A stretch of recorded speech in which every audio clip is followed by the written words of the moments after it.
दोस्तों, स्वागत है फिर से एक नए वीडियो में। तो आज के वीडियो में हम लोग प्रैक्टिस सेट का सेट नंबर 3 देखेंगे। जो जीके जीएस के सेट हम मार रहे हैं डीएलएड एंट्रांस एग्ज़ाम जो आते हैं इसमें, जो एग्ज़ाम आपको 5 जून से 15 जून के बीच में है। तो दोस्तों, आपने पहले दोनों वीडियो नहीं देखे तो नीचे डिस्क्रिप्शन बॉक्स में लिंक मिल जाएगा, वहाँ से दोनों सेट देख सकते हैं, साइंस और सोशल साइंस का। आज हम लोग तीसरा सेट देखेंगे साइंस और सोशल साइंस का। तो आइए बिना देरी के हम अपना सेट स्टार्ट करते हैं। तो सबसे पहला क्वेश्चन है कि निम्न में से कौन सा नियम रॉकेट के प्रमोदन में शामिल होता है। तो ऑप्शन ए है न्यूटन की गति का पहला नियम, न्यूटन की गति का दूसरा नियम, न्यूटन गति का तीसरा नियम और न्यूटन गति का गुरुत्वाकर्षण नियम। तो इसका राइट आंसर अगर किसी भी कैंडिडेट को पता है तो आप कमेंट सेक्शन में कमेंट कर सकते हैं। तो आइए हम इसका राइट आंसर बताते हैं। तो इसका राइट ऑप्शन है ऑप्शन नंबर सी, यानी कि न्यूटन का तीसरा गति नियम। इसके बारे में कुछ पॉइंट देखे थे। न्यूटन के तीसरा गति नियम के अनुसार प्रत्येक क्रिया के बराबर परंतु विपरीत दिशा में प्रतिक्रिया होती है। उदाहरणतः बंदूक से गोली छोड़ने पर चलने वाले पीछे की ओर धक्का लगता है।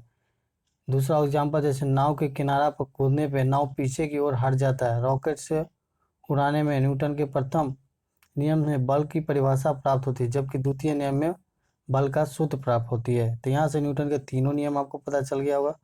चलिए नेक्स्ट क्वेश्चन देखते हैं। निम्न में से कौन सा ग्रह सौर मंडल में वैक्यूम क्लीनर की भांति कार्य करता है। ऑप्शन है बृहस्पति ग्रह, शनि ग्रह, अरुण और नेपच्यून। तो इसका राइट ऑप्शन है ऑप्शन नंबर ए, यानी कि बृहस्पति।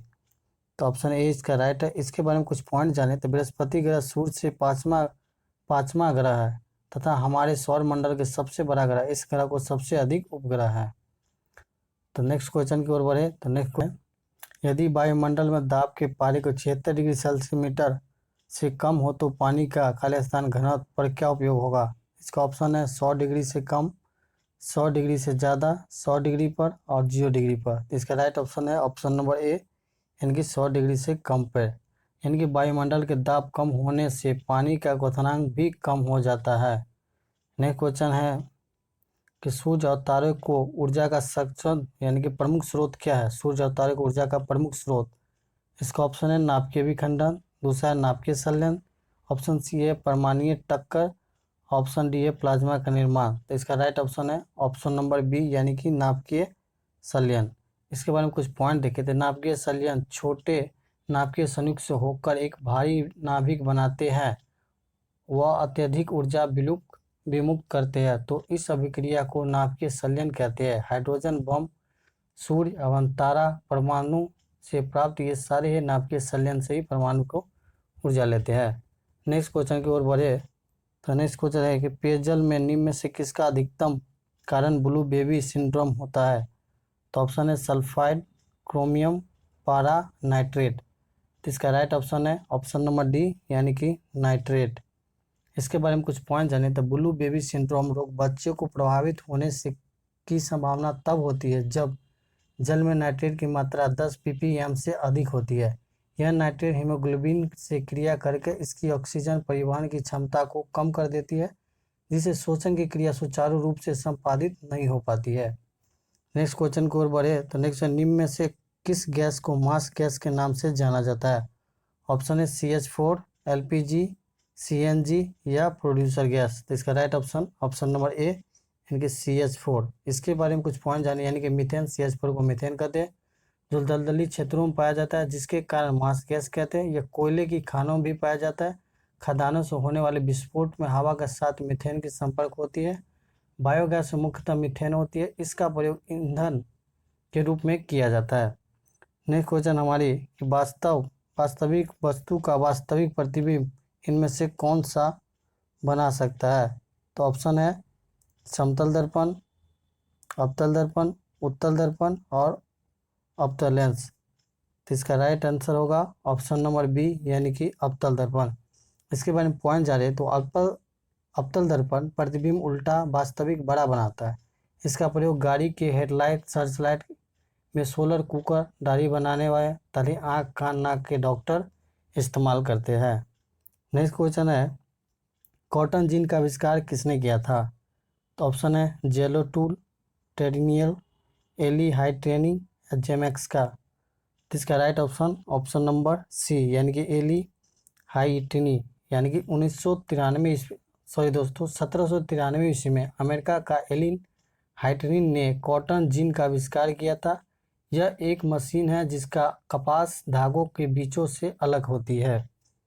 नेक्स्ट क्वेश्चन है कि मानव के लिए श्वसन आवृत्ति का प्रश्न है।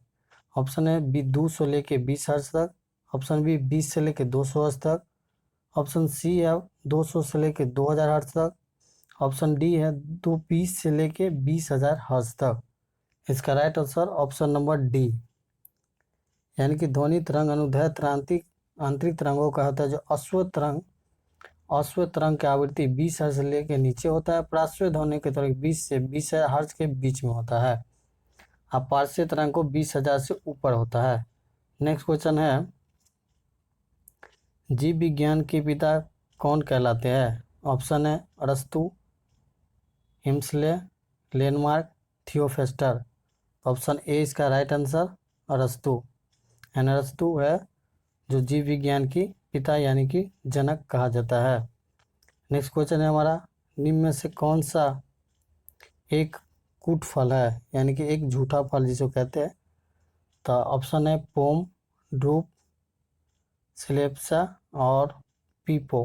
तो इसका राइट आंसर है ऑप्शन नंबर बी, यानी कि ड्यूप। इसके बारे में पूछना चाहते हैं, फलों का निर्माण अंडाशय से होता है। संपूर्ण फलों विभिन्न नामों से जाना जाता है। सरल फल यानी कि अमरूद, केला, पुंज फल यानी कि स्ट्रॉबेरी रस भरी होती है, स्थल फल यानी कि कटहल, और सतुत असत फल सेब और कटहल होता है। तो नेक्स्ट क्वेश्चन की ओर हम लोग बढ़ेंगे।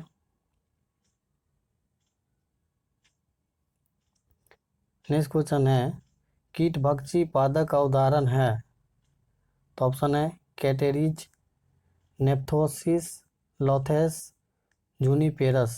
इसका राइट ऑप्शन नंबर बी, यानी कि नेप्थोसिस, यानी कि घटपर्णीय मांसाहारी कीट भक्षी पौधा है जो नाइट्रोजन की कमी से पूरा करने के लिए कीटों को अपना आहार बनाते हैं। यह पौधों को प्रकाश संश्लेषण की क्रिया द्वारा अपना भोजन बनाने में सक्षम होता है। घटनातः भारत के मेघालय राज्यों में गारो, खासिया, जयंतिया पहाड़ी पर पाया जाता है। नेक्स्ट क्वेश्चन है, कार्बन नैनोट्यूब निम्न में से किसकी संरचनात्मक परिवार का सदस्य है? तो इसका ऑप्शन है गिल्सराइल, पोलिसिन, फुलेसिया और अमीन्स। इसका राइट ऑप्शन नंबर सी, फुलेसिन्स, यानी कि बकमिंटर फुलेसिन कार्बन का एक अपरूप है जिसका सूत्र होता है C16 है, और 20 अष्टभुजाओं को 12 पंचभुजाओं से निर्मित ये यौगिक की संरचना है जो कार्बन के बहुफलीय संरचना का आबाद होता है। ग्रेफाइट और हीरा दोनों ही कार्बन के अपरूप रहता है। ग्रेफाइट विद्युत का चालक होता है जबकि हीरा कुचालक होता है। नेक्स्ट क्वेश्चन की ओर बढ़े तो प्रति चुंबकीय पदार्थ चुंबकीय प्रकृति होती है। तो इसका राइट आंसर होगा ऑप्शन नंबर बी, यानी कि ऋणात्मक, यानी कि विद्युत प्रति चुंबकीय पदार्थ वे पदार्थ होते हैं जो चुंबकीय क्षेत्र में रखे जाने पर क्षेत्र की विपरीत दिशा में चुंबकता हो जाता है। जस्ता, बिस्ता, तांबा, चांदी, सोना, हीरा, नमक, जल आदि ये प्रतिचुंबकीय पदार्थ का उदाहरण है। नेक्स्ट क्वेश्चन को और बोले कि निम्न में से कौन सा पादप मलेरिया रोग को दवा में स्रोत होती है? तो यानी कि मलेरिया रोग की दवा में कौन सी स्रोत है? तो ऑप्शन है थिया, रेफेलिया, रूट्स और सिंकोना। इसका राइट ऑप्शन नंबर डी, यानी कि सिंकोना, यानी कि मलेरिया रोग के पीड़ित व्यक्तियों को कुनेन दिया जाता है जो सिंकोना के पेड़ की छाल से बनती है। तो नेक्स्ट क्वेश्चन की ओर बढ़े। नेक्स्ट क्वेश्चन है कि वंशागति क्रोमोसोमवाद का सिद्धांत किसने प्रस्तुत किया था? तो Watson and Crick, Beadle and Tatum, Nirenberg और खुराना, स्टोन और ब्रोमी। इसका राइट ऑप्शन नंबर डी, यानी कि स्टोन एंड ब्रोमरी। 1902 ईस्वी में वाटरन और सदन और थियोसिन ने ब्रोमिन वंशागत क्रोमोसोम सिद्धांत दिया था। इस सिद्धांत के अनुसार क्रोमोसोम की वंशागत वाहक होती है। नेक्स्ट क्वेश्चन देखें, निम्न में से कौन सा रासायनिक परिवर्तन का उदाहरण है? ऑप्शन है जल का बर्फ से बनना, बर्फ को पिघलना, लकड़ी का जलना, चीनी का पानी में घुलना। इसका राइट ऑप्शन नंबर सी, यानी कि लकड़ी का जलना, यानी कि रासायनिक परिवर्तन फलस्वरूप बनने वाले पदार्थ को रासायनिक गुण और घटक में प्रारंभिक पदार्थ के पूर्णतः भिन्न होता है। प्रारंभिक पदार्थ के पुनः प्राप्ति नहीं हो किया जा सकता है। यह परिवर्तन अस्थायी होता है और नए पदार्थ को निर्माण में है, जैसे कि लोहे पर जंग लगना, लकड़ी का जलना, ये सब रासायनिक परिवर्तन है। नेक्स्ट क्वेश्चन देखे, यानी कि कॉपर के किस मिश्र धातु में Gn नहीं होता है? ऑप्शन है पीतल, जर्मन सिल्वर, बेल धातु, गन मेटल। तो इसका राइट ऑप्शन नंबर सी यानी कि बेल धातु। मिश्र धातु अवयव की बात करें, जैसे पीतल कॉपर और जिंक से बने होते हैं, सिल्वर जर्मन सिल्वर जो कॉपर जिंक और निकेल से बने होते हैं। डच मेटल की बात करें जो कॉपर और जिंक से बने होते हैं। गन मेटल की बात करें तो कॉपर जिंक प्लस टीन से बने होते हैं। कांसा की बात करें तो तांबा और टीन के बने होते हैं। टाका की बात करें वो टीन और लेड के बने होते हैं। रोल्ड गोल्ड की बात करें तो कॉपर और एल्यूमिनियम से बने होते हैं। नेक्स्ट क्वेश्चन की बात करें तो नेक्स्ट है टाइफाइड फैलता कैसे है? तो ऑप्शन है खून से, वायु से, कीट रोगी से या पानी खाद्य पदार्थ से। तो इसका राइट ऑप्शन नंबर डी यानी कि पानी और खाद्य पदार्थ से। यानी कि हैजा, टाइफॉइड, फिलिया, जल जय रोग। यह टाइफाइड रोग के कारण सल्मोलिया टाइनी की हैजा के कारण ब्रिविया कॉलिन नामक जीवाणु होता है। यह क्षय रोग को जांच के लिए मैट्रॉक्स परीक्षण किया जाता है। तो नेक्स्ट क्वेश्चन हम बढ़े तो नेक्स्ट क्वेश्चन है कि पाचन तंत्र कौन से भाग में HCl स्रावित करता है? ऑप्शन छोटी आंत, ऑप्शन बी यकृत, अग्नाशय, अमाशय। तो राइट आंसर है ऑप्शन नंबर डी यानी कि अमाशय। अमाशय में ऑक्सीटोसिन कोशिका से हाइड्रोक्लोरिक अम्ल यानी HCl निकलता है, जो भोजन के साथ आए हुए जीवाणुओं को नष्ट कर देता है तथा इस एंजाइम को क्रिया को तीव्र कर देती है। हाइड्रोक्लोरिक अम्ल भोजन के माध्यम से अम्लीय बना देती है, जिससे लार की टाइलिन की क्रिया को समाप्त हो जाती है। इसी तरह हमारा साइंस के पोर्शन ये खत्म हुआ। तो अब नेक्स्ट हम लोग देखेंगे सोशल साइंस यानी कि सामाजिक अध्ययन के बारे में। तो हमारा पहला क्वेश्चन है किस भारतीय योजना का उद्देश्य था कि तीव्र और अधिक समावेशी के सतत वृद्धि के लिए, यानी कि किस पंचवर्षीय योजना का काम था? तो ऑप्शन है 10वीं, 11वीं, 12वीं या 8वीं। इसका राइट ऑप्शन नंबर सी यानी कि 12वीं पंचवर्षीय योजना। यानी कि 12वीं पंचवर्षीय योजना जो 2012 से 17 तक उद्देश्य था तीव्र, सतत और समावेशी वृद्धि। यह देश की अंतिम पंचवर्षीय योजना जो 12वीं पंचवर्षीय योजना 31 मार्च 2017 को पूरी हुई थी। इसके साथ ही देश में पंचवर्षीय योजना की व्यवस्था को समाप्त कर दिया गया। नेक्स्ट क्वेश्चन देखिए, मॉन्ट्रियल प्रोटोकॉल किससे संबंधित है? तो ऑप्शन है वन्यजीव संरक्षण, हिमालय संरक्षण, तटीय भागों का विकास, ओजोन परत संरक्षण। तो इसका ऑप्शन डी है यानी कि ओजोन परत की संरक्षण। यानी कि मॉन्ट्रियल प्रोटोकॉल ओजोन परत की छीन करने वाले पदार्थों के बारे में अंतर्राष्ट्रीय संधि है। यह संधि 16 सितंबर 1987 को हुई थी। तो दोस्तों यहाँ से एक क्वेश्चन और बन सकता है कि ओजोन दिवस कब मनाया जाता है? तो अब 16 सितंबर को ओजोन दिवस के बारे में बता सकते हैं। तो नेक्स्ट क्वेश्चन हम देखेंगे कि वह द्वीप जिस पर चार्ल्स डार्विन ने फिंच पर जैविक विकास के संबंध में अध्ययन किया था। ऑप्शन है हेवनलॉक द्वीप, मंजुली द्वीप, मेलेरिया द्वीप और गैलपैगोस द्वीप। तो इसका ऑप्शन नंबर डी सही है यानी कि गैलपैगोस द्वीप।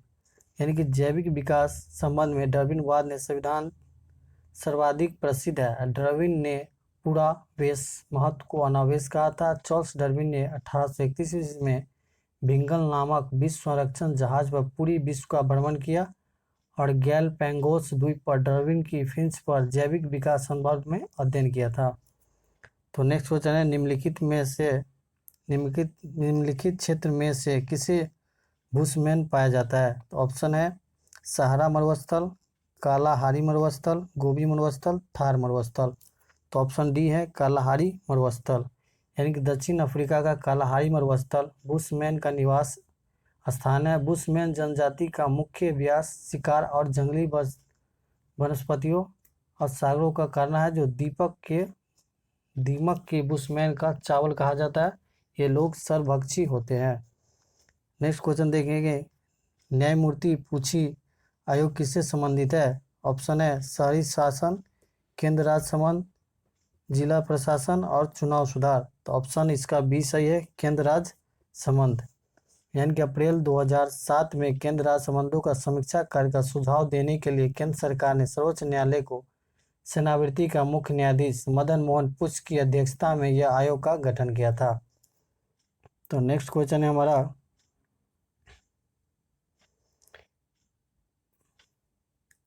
कि भारत में भुगतान संतुलन को चालू खाते के रूप में परिवर्तनशील कब हुई थी। ऑप्शन है 1 मई 1993, 1 मार्च 1991, 19 अगस्त 1994, 1 अप्रैल 2002। इसका राइट ऑप्शन नंबर सी 19 अगस्त 1994 में, यानी कि रिजर्व बैंक। तो नेक्स्ट क्वेश्चन है हमारा कि नागरिकता संबंधी संविधान के किस भाग में है। तो नागरिकता संबंधी ऑप्शन है ए, यानी कि भाग 1, भाग 2, भाग 3, भाग 4। तो इसका राइट ऑप्शन नंबर बी, यानी कि भाग 2। यानी कि हमारे संविधान में नागरिकता का भाग 2 में अनुच्छेद 5 से 11 तक है। नेक्स्ट क्वेश्चन है प्रसिद्ध भारत छोड़ो प्रस्तावक कब पारित हुआ था। तो इसका ऑप्शन है 6 अप्रैल 1942, 14 अगस्त 1944, 14 अगस्त 1942, 8 अगस्त 1942। तो इसका राइट ऑप्शन है ऑप्शन नंबर डी, 8 अगस्त 1942। यानी कि 8 अगस्त 1942 के बम्बई के गालुआ टैंक से आखिर में भारतीय कांग्रेस पार्टी की बैठक हुई थी, जिसमें भारत छोड़ो प्रस्ताव पारित हुआ था। बैठक को संबोधित करते हुए महात्मा गांधी जी ने करो या मरो का नारा भी दिया था। नेक्स्ट क्वेश्चन है निम्न में से कौन सा पर्वत चोटी भारत में है। ऑप्शन है अन्नापूर्णा, मकालू, कामेट, मचासा, वावा। तो इसका राइट आंसर है ऑप्शन नंबर सी, यानी कि कामाटे। नेक्स्ट क्वेश्चन है दक्षिण अमेरिका का सबसे लंबी नदी कौन सा है। राइट ऑप्शन है नील नदी, अमेजन, टेसन और सिंधु। तो इसका राइट आंसर है ऑप्शन नंबर बी, यानी कि अमेजन। इसके बारे में कुछ पॉइंट देखे, यानी कि दक्षिण अमेरिका के ब्राज़ील में बहने वाली अमेजन नदी अफवाह क्षेत्र से दृष्टि से प्रथम है। इस महादेश की सबसे लंबी नदी है। यह एंडीज पर्वत से निकलकर ब्राज़ील के पार अटलांटिक महासागर में गिरती है। नेक्स्ट क्वेश्चन है हमारा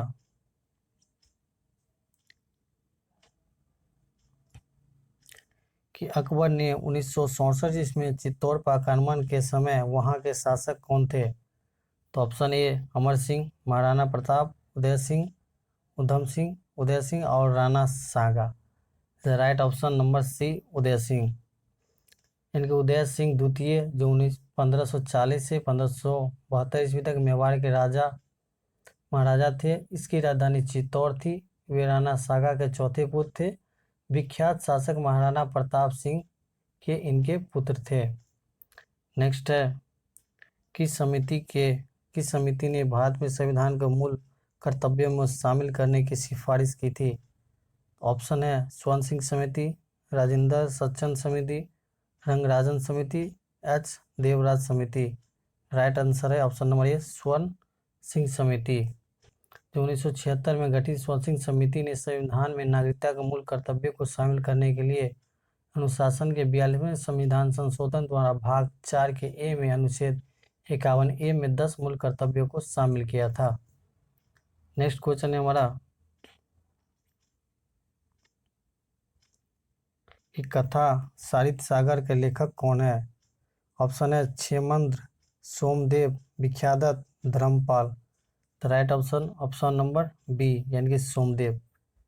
नेक्स्ट क्वेश्चन बढ़े तो गुप्तकालीन प्रथम गणितज्ञ और खगोलीय शास्त्री कौन थे। ऑप्शन है बाहरमीर, ब्रह्मगुप्त, भास्कर प्रथम, आर्यभट्ट। इसका राइट ऑप्शन नंबर डी, यानी कि आर्यभट्ट। नेक्स्ट क्वेश्चन है निम्न में से कौन से जैन के 23वें तीर्थंकर थे। तो ऑप्शन है ऋषभदेव, नेमिनाथ, पार्श्वनाथ, महावीर। इसका right answer option number C, यानी कि पार्श्वनाथ भगवान जैन धर्म के 23वें तीर्थंकर थे। पार्श्वनाथ जन्म आज से लगभग 3000 वर्ष पूर्व बनारसी में हुआ था। वे बनारस के राजा अश्वसेन के पुत्र थे। नेक्स्ट क्वेश्चन है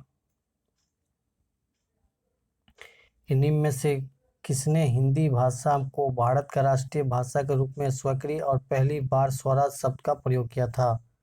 ऑप्शन है राजा राममोहन राय, स्वामी दयानंद सरस्वती, स्वामी विवेकानंद, बाल गंगाधर तिलक। इसका right option option number B Swami Dayanand Saraswati, यानी कि स्वामी दयानंद सरस्वती आधुनिक भारत के महान चिंतक और देशभक्त थे। उनके बचपन का नाम मूलशंकर था। कलकत्ता में केशवानंद चंद्र सेन की प्रेरणा से वह संस्कृत छोड़कर हिंदी में व्याख्या देना शुरू किया। इसके पश्चात उन्होंने हिंदी भाषा को राष्ट्रभाषा के रूप में स्वीकार किया था। तो नेक्स्ट क्वेश्चन है हमारा, अखिल भारतीय राष्ट्रीय कांग्रेस के प्रथम महिला अध्यक्ष थी।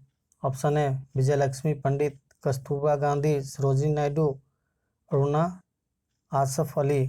इसका right option option number C Sarojini Naidu, यानी कि सरोजिनी नायडू का जन्म भारत के हैदराबाद नगर में हुआ था।